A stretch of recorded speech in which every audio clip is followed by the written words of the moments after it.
Sortir du noir. Une souris est là, seule dans son trou. Dehors, ses amis s'amusent à qui mieux mieux. Elle demeure à l'écart, comme pour signifier sa différence. Elle ne s'intéresse plus au fromage. Et, lorsqu'elle ressent l'envie de s'approcher du festin de la vie, elle se reprend vite, comme si elle ne s'en donnait plus le droit. On dit que les souris, qui repoussent les joies du fromage, se refusent le droit d'être des souris. Une seule raison peut les inciter à se couper ainsi de la vie.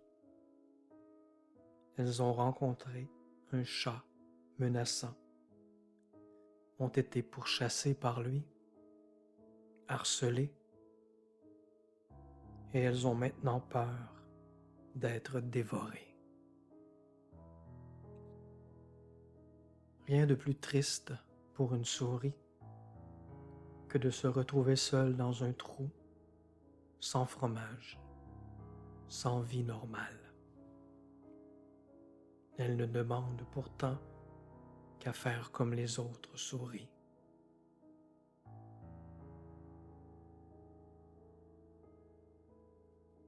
Cette histoire, bien que très courte, m'avait considérablement ému.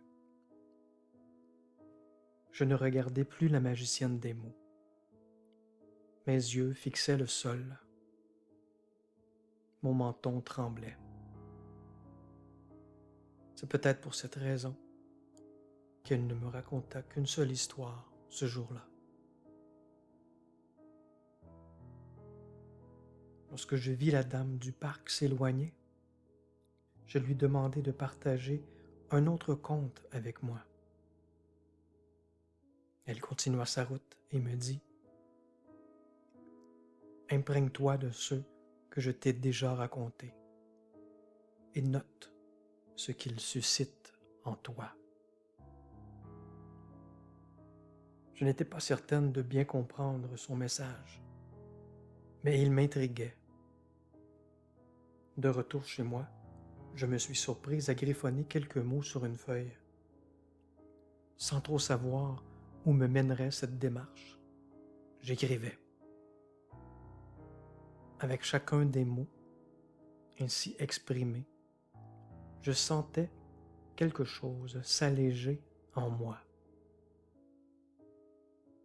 Les lignes que je composais prenaient graduellement l'allure d'une lettre, d'un appel à l'aide lancé à mes proches. Pourtant, la dame du parc serait celle avec qui je partagerais ces confidences en premier.